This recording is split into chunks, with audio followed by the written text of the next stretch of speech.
Assalomu alaykum, hurmatli tinglovchilar. Bugungi mavzumiz fizika fanining qishloq xo'jaligi rivojlanishining ahamiyati. Fizika fani fizik so'zidan olingan bo'lib, tabiat qonunlarini, hodisalarini, xossalarini o'rganaman degan ma'noni anglatadi. Fizika fani 5 ta qism bo'limdan iborat bo'lib, har bitta bo'limni qishloq xo'jaligi yoki tirik organizmlardagi o'ziga xos ahamiyati mavjud. Ko'chish, trayektoriya, harakat va Nyuton qonunlari bu o'rinda juda katta ahamiyatga ega bo'lgan bo'lib hisoblanib, fizika mexanika bo'limida kinematika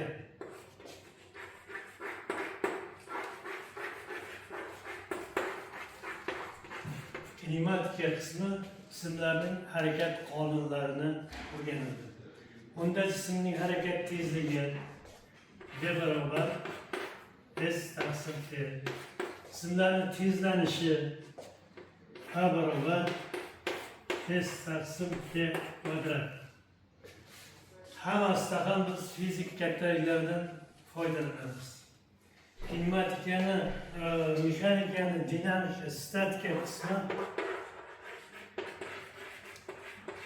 jismlarni muvozanat holatini, tabiatda barcha mavjud jismlarga 4 ta kuch ta'sir ko'rsatadi. Birinchisi atmosferaning bosim kuchi. Ikkinchisi yerning tortish kuchi. Uchinchisi og'irlik kuchi. To'rtinchisi ishqalanish kuchi. Mana shu kuchlar ta'sirida barcha o'lik tabiatdagi, jonli tabiatdagi jismlar ma'lum bir muvozanat holatda saqlanadi. Endi kinematikaning dinamika qismi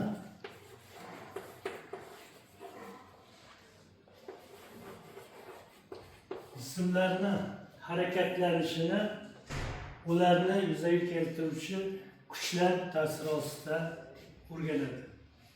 Bu yerda dinamikada asosan biz Nyuton kuchlaridan foydalanamiz.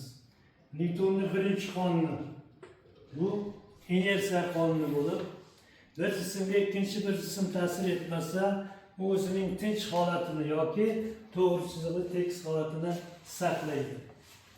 Nyutonning ikkinchi qonuni F barobar ma. Ya'ni jismga ta'sir etuvchi kuch jismning massasiga va shu kuch ta'siri ostida olgan tezlanishning ko'paytmasiga teng.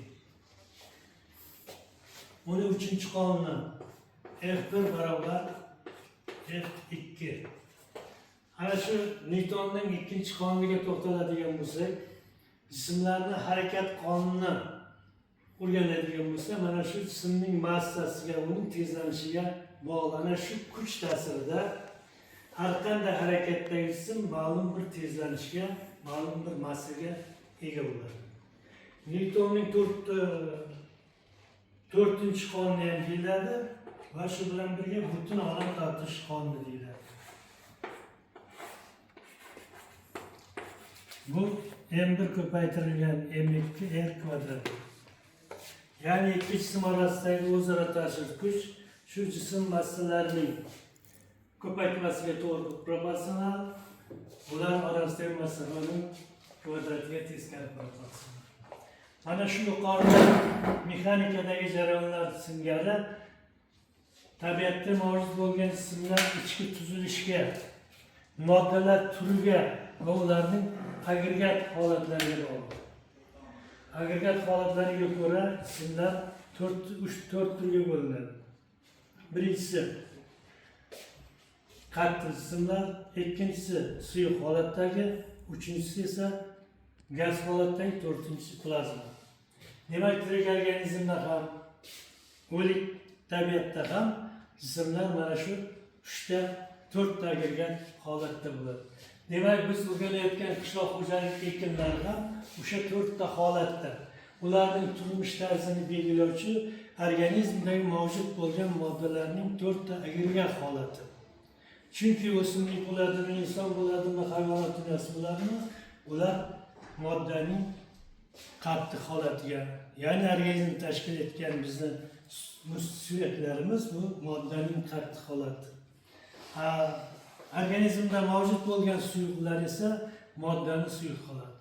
Organizmda mavjud bo'lgan suyuqlarning ahamiyatli tomoni shundaki, organizmdagi hujayralarni bo'linishini ta'minlovchi asosiy manba, ya'ni hayot manbasi bo'lib hisoblanadi. Organizmda suyuqlik, oqsil, yog'lar va shu bilan birga suyuqlik va bog'liqli suv.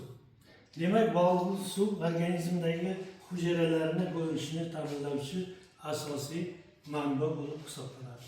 Endi tabiatning o'simlik dunyosiga ko'rsatilgan ta'sirini meteorologik hodisalar deydigan bo'lsak, tabiatda bo'layotgan haroratning o'zgarishi, namlik, atmosfera bosimi, shamol va hokazolar bular tabiatda bo'ladigan bizni ongimizga bog'liq bo'lmagan jarayonlar.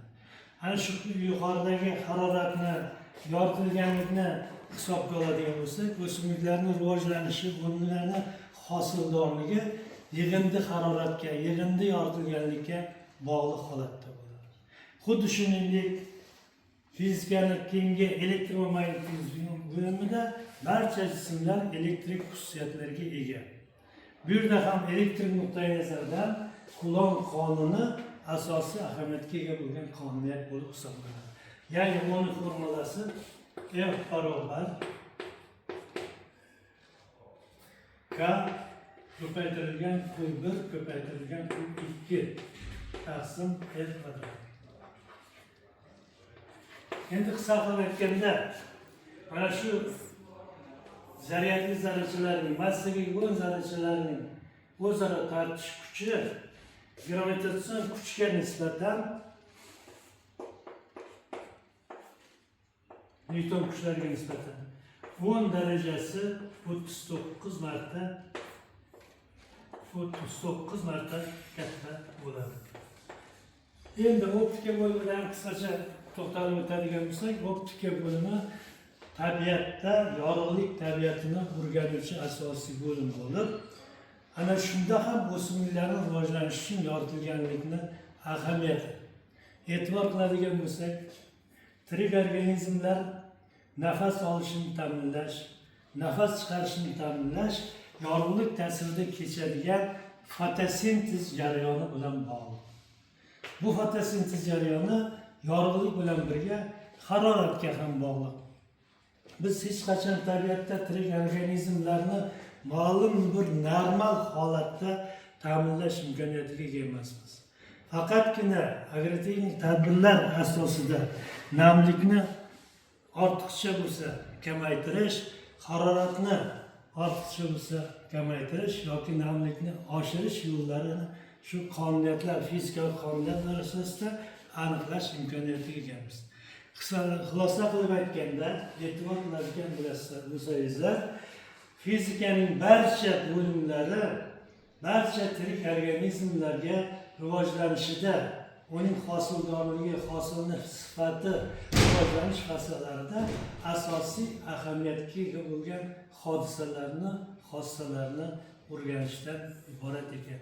Xulosa qilib yana shuni aytishimiz mumkinki, biz fizika qonunlarini to'liq o'rganishga harakat qilmasdan turib, barcha sohada vijallashtirilgan imkoniyatlarga, yutuqlarga erishishimiz ancha muammo bo'lib turgan jarayon bo'lib hisoblanadi. Bo'ldimi?